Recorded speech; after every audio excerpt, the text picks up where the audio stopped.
열왕기상 17장 1절에서 16절까지 말씀을 교독합니다.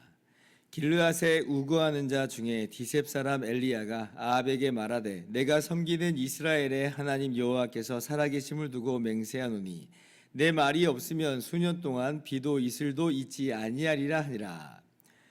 여호와의 말씀이 엘리야에게 임하여 이르시되 너는 여기서 떠나 동쪽으로 가서 요단 앞 그릿 시냇가에 숨고 그 시냇물을 마시라. 내가 까마귀들에게 명령하여 거기서 너를 먹이게 하리라.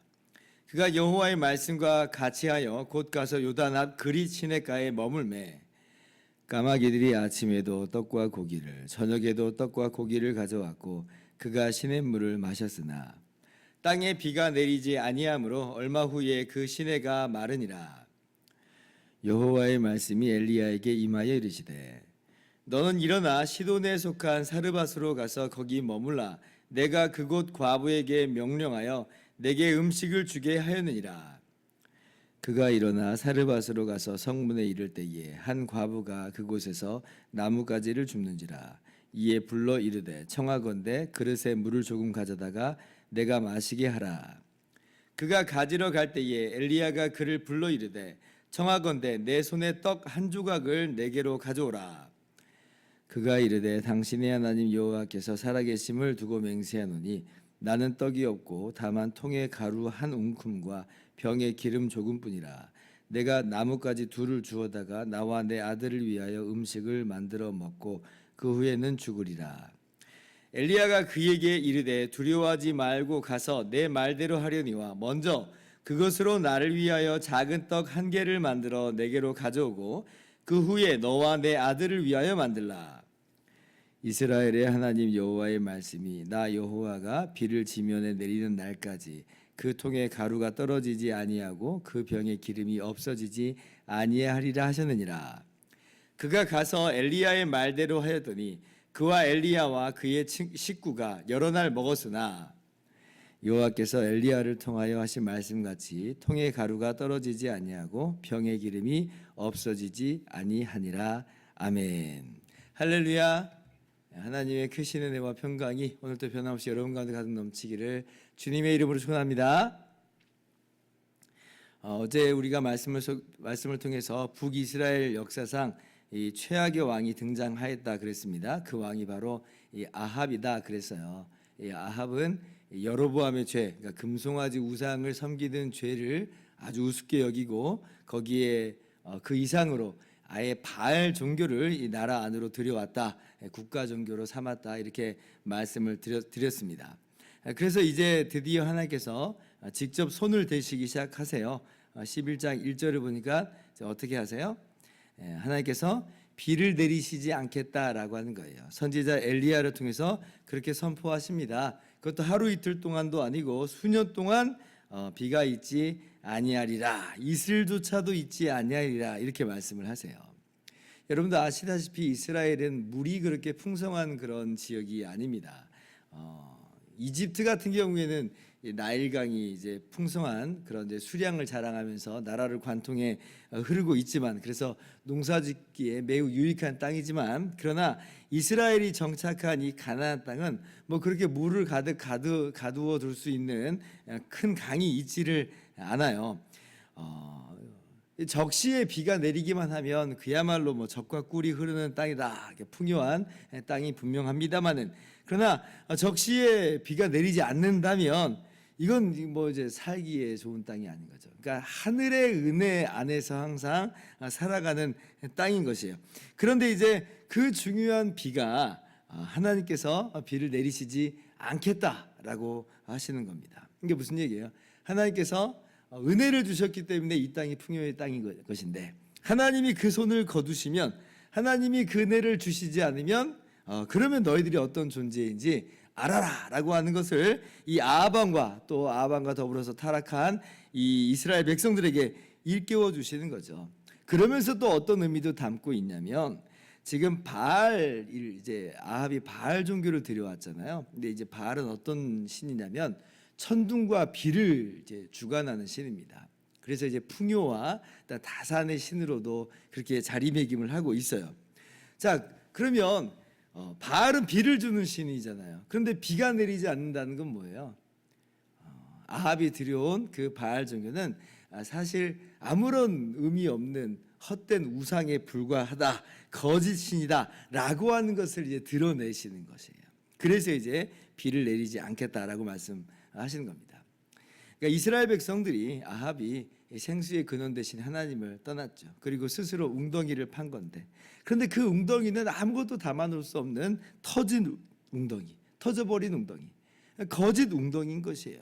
그러니까 하나님께서는 이 기근과 또 가뭄과 기근을 통해서 그 비참한 결과를 이스라엘 가운데 보여주시고자 하시는 것인데, 어떻게 본다면 이게 하나님께서 이제 회개하고 돌아오라라고 하는 메시지이기도 합니다. 왜냐하면 이전까지는 이제 왕들이 범죄하면 즉각적으로 심판을 선포하고 그 왕조를 이제 멸하셨는데, 근데 아합은 이제 그렇게 하시진 않잖아요. 지금 이제 기근만을 말씀하신 거니까 아직까지는 이제 회개하고 돌아오라라고 하는 그런 이제 분명한 사인임을 우리가 알 수 있죠. 하나님께서 이 선지자들을 부지런히 이제 보내기 시작하는 거예요. 정말 가장 어두운 그때 선지자들을 부지런히 보내서 엘리야를 보내시고 또 엘리사를 보내시고 이렇게 해서 돌아오라 그렇게 이야기를 하는데, 뭐 아합은 뭐 그렇게 돌아올 마음은 없습니다. 이런 기근을 맞이하고도 하나님께로 돌아오지 않아요. 그래서 이제 나중에 살펴보겠지만 오히려 엘리야를 잡으려고 이제 수색까지 하고, 또 엘리야를 만났을 땐 이스라엘을 괴롭게 하는 자여 너냐 이제 이렇게 이야기를 해요. 아니 이스라엘을 괴롭게 하는 사람이 정작 누군데 그런 얘기를 하는 건지 정말 이해할 수 없지만, 근데 이스라엘을 괴롭게 하는 자라고 엘리야를 향해서 이야기합니다. 그래서 이제 하나님께서는 이미 모든 것을 다 아시니까 엘리야를 미리 숨기시죠. 아합이 이제 그렇게 수색을 할 줄 알고 이제 숨기시는 거예요. 먼저는 어디에 이제 숨기시냐면 그릿 시내가에 숨기셨습니다. 그릿 시내가에. 근데 이제 정말 너무 놀라운 건 이제 뭐예요? 이 그릿 시내가에 숨겨서 이제 시내가니까 뭐 물을 마실 수는 있겠는데, 그런데 먹을 건 어떻게 구할 수가 없을 수 있겠는데요. 그런데 이제 하나님께서 까마귀들을 명령하여 엘리야를 이제 먹이게 하리라 이렇게 말씀하세요. 4절 보니까 까마귀들을 명령하여.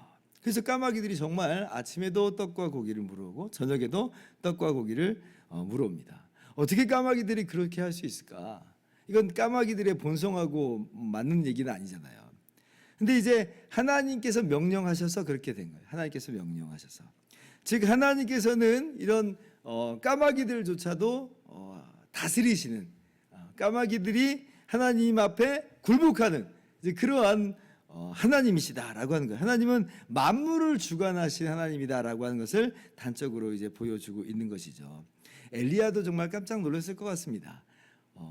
까마귀들이 아침에도 떡과 고기를 주고 저녁에도 떡과 고기를 주니까 이게 정말 얼마나 기적적인 손길이에요. 물론 풍족한 것도 아니고 사실 뭐 까마귀들이 물어왔던 것들이 뭐 그렇게 엄청나게 뭐 진수성찬도 아닐 거잖아요. 그러나 그렇게 먹이시는 하나님의 그 손길에 정말 감탄하면서 또 하나님께 감사하면서 더 하나님을 신뢰하면서 자신의 소망을 확인하고 확신하게 됐을 거라고 이렇게 생각을 해볼 수가 있죠. 그래서 우리가 우리의 인생 속에서 까마귀들이 있었어 이런 얘기들을 많이 하잖아요. 저도 이제 인생을 돌아보면 그렇게 하나님께서 책임지시고 돌보아 주시는 까마귀들이 정말 많았습니다. 정말 예기치 않는 손길들이 너무나 많았어요. 그렇게 하나님께서 지키시고 보호하셔서 여기까지 오게 하시는 하나님의 선한 손길을 많이 발견했습니다. 아마 여러분들도 그럴 거라고 생각을 합니다. 오늘도 변함없이 하나님께서 우리들에게 까마귀를 보내셔서 먹이시고 입히심으로 우리로 하여금 맡기신 사명을 잘 감당하게 하실 줄을 믿습니다. 자, 그리고 이제 하나님께서 엘리야를 어디로 보내시냐면 이 사르밧 이 지역의 과부에게로 보내십니다. 이 그리시네가 냇물이다 마르니까 그러니까 이제 사르밧 지역으로 보내세요. 근데 이것도 참 너무 놀랍죠. 9절 보니까 내가 그곳 과부에게 명령하여 내게 음식을 주게 하였느니라. 이번에는 이제 과부를 통해서 먹이시겠다는 거예요. 근데 이것도 참 놀랍습니다. 말씀을 보면 그러면 이제 과부에게 명령을 주셨으면 우리 이렇게 생각하겠잖아요. 이 사르밧 지역의 어떤 과부에 하나님께서 꿈이나 환상을 딱 주셔서 엘리야 선지자를 먹여라 뭐 이렇게 말씀하셨을 거라고 생각하잖아요. 그런데 전혀 그런 내용이 아니에요. 전혀 그런 내용이 아니에요. 오늘 말씀을 보면 사르밧 지역에 딱 갔어요. 그러니까 이제 한 과부를 이제 만나게 되죠. 그래서 그 과부 보고 물을 달라 하고 그 다음에 내게 떡 한 조각을 달라 이제 이러면 우리 사르밧 과부가 혹시 당신이 엘리야 선지자입니까? 제가 명령을 받았습니다. 우리 집으로 오시죠. 이럴 것 같은데 그러지 않고 지금 내가 우리 집에는 통한 이 가루 한 움큼만 이 통에 있다. 내가 그거 먹고 나하고 우리 자녀가 이게 먹고 죽을 예정이었다라고 하면서 사실 떡을 줄 생각을 안 하는 거예요. 떡을 줄 생각을 안 해요. 그러니까 지금 우리가 생각하는 유의 명령은 아닌 거죠. 이제 그러니까 엘리야 선지자가 먼저 나에게 조금 먼저 먹이고 그리고 나머지로 너희들 먹여라. 하나님께서 말씀하시기를 그 통의 가루가 떨어지지 않고 그 병의 기름이 없어지지 아니하리라. 이렇게 하니까 이제 그 과부가 순종하여서 이 엘리야에게 떡을 가져다 주었고, 근데 정말 이 통의 기름이 다하지 않고 병의 기름이 없어지지 않으니까 계속해서 엘리야 선지자를 먹일 수 있게 되었던 거죠. 그러니까 이게 무슨 얘기냐면 하나님께서 명령하셨다. 하나님의 주권이라고 하는 것이 너무나 신비한 거예요. 이 사르밧 과부는 지금 그렇게 명령을 직접 들은 적은 없고 어디까지나 자신의 지금 생각과 자신의 어떤 소원과 원함대로 선택대로 지금 하고 있는 거예요. 그런데 그게 사실 뭐라는 거예요? 하나님의 명령을 따른 것이다.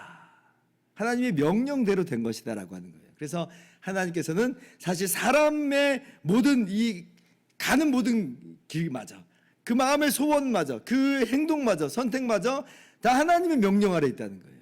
그러니까 하나님이 얼마나 크신가라고 하는 것을 이 사건이 단적으로 잘 보여주고 있지요.